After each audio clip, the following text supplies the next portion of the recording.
ఇమ్మడి రవి గురించి సిపి సజ్జనార్ సంచలన విషయాలు బయటపెట్టారు. సిటీ పోలీస్ కమిషనర్ సిపి సజ్జనార్తో కమాండ్ కంట్రోల్ సెంటర్లో మెగాస్టార్ చిరంజీవి, నాగార్జున, నిర్మాత దిల్ రాజు భేటీ అయ్యారు. బొమ్మ అంశంపై చర్చించారు. అనంతరం ఏర్పాటు చేసిన మీడియా సమావేశంలో సిపి సజ్జనార్ మాట్లాడుతూ మక్కాకు వెళ్లిన బస్సు దుర్ఘటనపై విచారణ వ్యక్తం చేశారు. ప్రస్తుతం పోలీసుల విభాగం సైతం ఈ ఘటనపై చర్చలు జరుపుతున్నట్లు వెల్లడించారు. అనంతరం ఈ రోజు టాలీవుడ్కు చెందిన చాలా ముఖ్యమైన ప్రెస్ మీట్ నిర్వహిస్తున్నామన్నారు. పైరసీ వల్ల సినీ పరిశ్రమకి వేల కోట్ల నష్టం వాటిల్లింది. దేశవ్యాప్తంగా ఉన్న సమస్య ఇదన్నారు. పైరసీని అరికట్టడానికి ఎంతో శ్రమించామని గుర్తు చేశారు.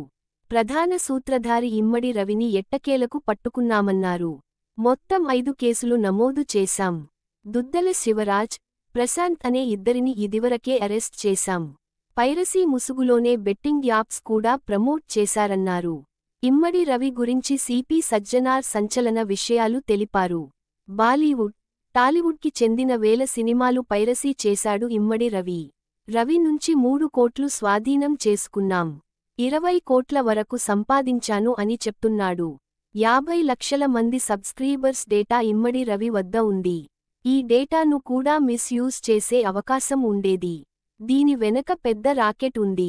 మీ డేటా డార్క్ వెబ్కి చేరే అవకాశం కూడా ఉంది. బెట్టింగ్ యాప్స్ వల్ల ఎంతో మంది యువకులు ప్రాణాలు కోల్పోయారు. ఎంతో మంది పేరెంట్స్కి కడుపుకోత మిగిలింది. మహారాష్ట్రలో ప్రహ్లాద్ పేరుతో డ్రైవింగ్ లైసెన్స్ తీసుకున్నాడు. పాన్ కార్డ్ కూడా ప్రహ్లాద్ పేరుతో ఉంది. ముందు నుంచే క్రిమినల్ మైండ్ ఉంది. కరేబియన్ ఐల్యాండ్ సిటిజన్ షిప్ కూడా తీసుకున్నాడు.